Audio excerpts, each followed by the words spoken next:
Hey, I'm Captain Todd Jones. I'm a full-time fishing guide in Panama City, Florida, and I'm the host of Emerald Tales TV. I'm here in South Texas doing another deer hunt. It's my second year that I've been down here, and it's just fantastic hunting. We always start off this early season just trying to get the ranch together and kind of get an assessment of stands and stuff like that. We usually try to take a few does and some hogs and just kind of get the year rolling.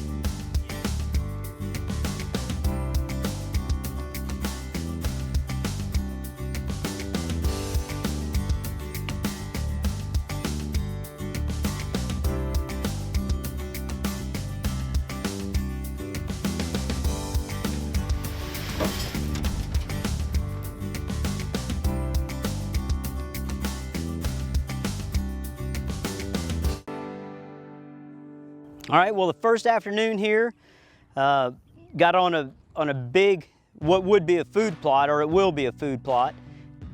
So there's a lot of hogs coming into this stand right here, so what we're gonna do is put down this to die for first. It's the corn, and then I'm gonna put hogs, hammer it, put this down, and it's a really strong scent that's gonna attract the hogs, and hopefully it'll kind of keep the doves and the does away from it, and just the hogs will come get it.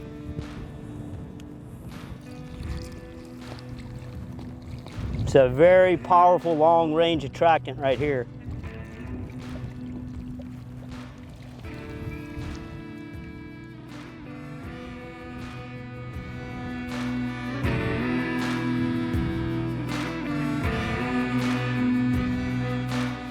Well, we're sitting in this big open field here.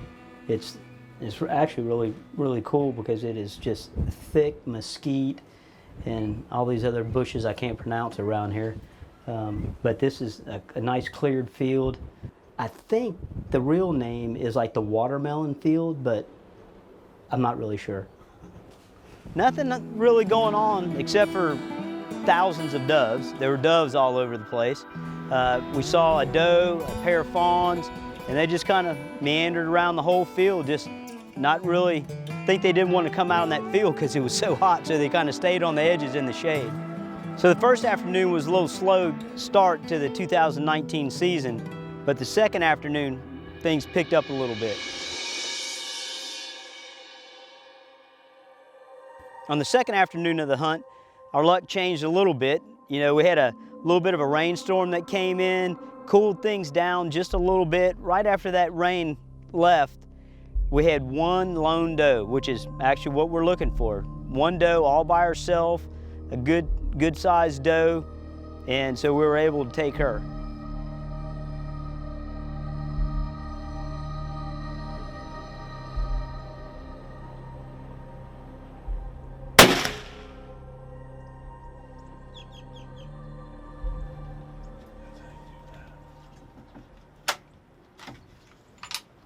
So we've filled our doe portion of our meat quest.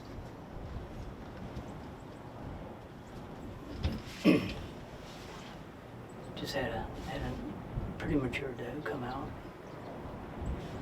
Went over to the Big and J. We watched her for a little while. She turned perfectly broadside for her, so we were debating whether we should shoot her or not. Trying to decide if we want to shoot a buck right now or just wait. So we figured, hey, we needed a little bit more gumbo meat.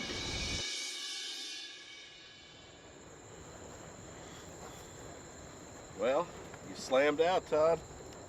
Congrats. Good doe. Perfect management deer, huh? Yep. Came right into the Big and J.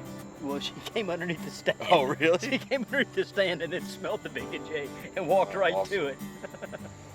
Well, I'll tell you what, man, let's get her loaded up. We got some football, Dallas Cowboys. So on the third afternoon, we'd driven around, checked some trail cam pictures and stuff like that, and had two really nice bucks coming in to what we call the big draw. So got in there, had a few does with yearlings going around. Well, we knew that we had two good bucks coming in here, and right at last light, the first buck that came in was actually the one that we were thought that we were going to be targeting. It was a typical big mainframe 8 that came into like a diamond shape, almost the horns almost touched. That's that one, remember he said that was over here, that it looks like a diamond, comes into a diamond. Yeah. He's a classic. I mean, if we're gonna shoot, we're probably only got about 5 minutes left. I know. I think he's walking over to the corn. He's coming by the water. Okay, yeah. But when we saw the deer, we both second guessed whether that was the one that we should be shooting or not. And then when the second buck stepped out, we absolutely knew that one was one that we needed to save. But the deer behind him, which was a big 9-point, a big mature 9-point, we both decided, yeah, let's just wait. They're coming in here on a regular basis. Let's give them another shot. But I think this other deer's older.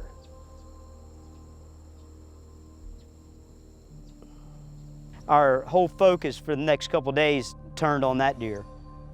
Well, we just had the target buck that we're looking for is a big 8-point diamond shape, real tall. He comes in like this.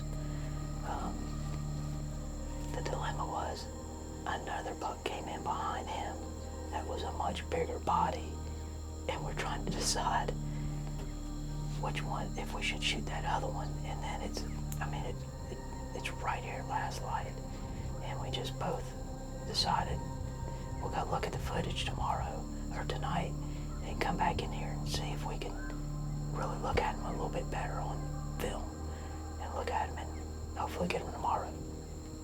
So needless to say, for me, it was kind of a sleepless night because all I could think about was that big 9-point. I'm thinking, okay, now we've identified the deer, we know which one we want to shoot. Okay, we've got the deer assessed, we're ready. I mean, I even told Hogs, I said, as soon as that deer comes out, I'm putting the gun out the window, we're gonna be ready to shoot. Well, we're getting ready to get in the stand. We've got a good crosswind blowing. So I'm gonna use some of this, the Big & J Liquid Luck. It acts as a cover scent, but also as an attractant too. So we've got a crosswind blowing like this. I'm gonna go get in the stand. So this is gonna kind of serve as a little bit of a attractant going downwind right here. So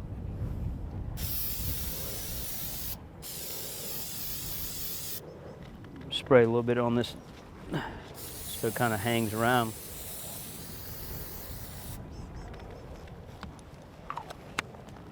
And we're ready to go. Well, we're back here in the same stand we were yesterday afternoon and this morning. Yesterday afternoon we saw 2 really nice bucks.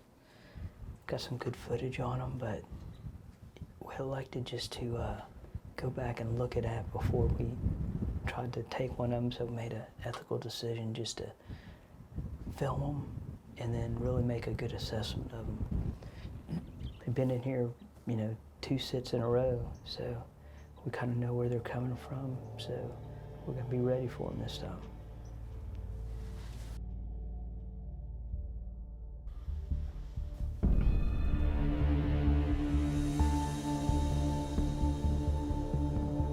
Unfortunately, we got overrun by cows. Every cow, I think, in the county decided to come and drink on this artificial watering source that we have out there for the deer.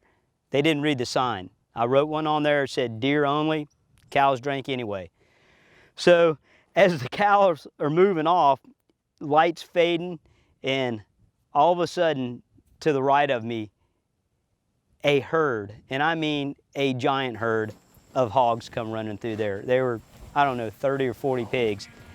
And they were running as fast as they could to get to, they knew where a feeder was, and they were going that way. They were running to that feeder. So we had about probably 30 seconds, 45 seconds of shooting light left.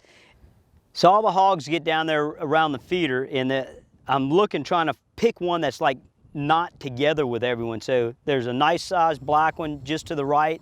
So I shoot that one. And a lot of times when you shoot, especially these big groups of hogs, I don't think they really know what happened. They just knew something happened and they all ran off. and they're so focused on coming back to eat that they run off and then they started coming back.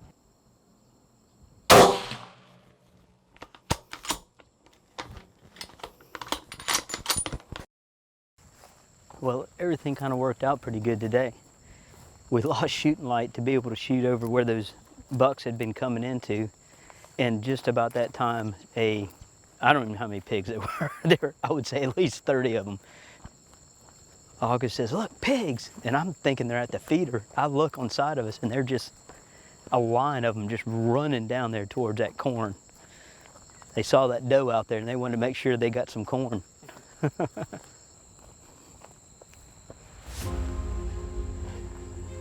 Good eating sized pigs.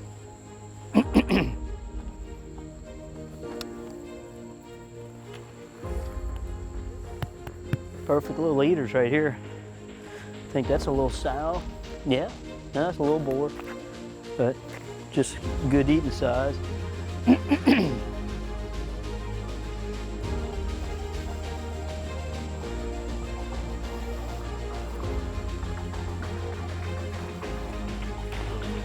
Here, another little boar. Well, it's time for me to leave South Texas.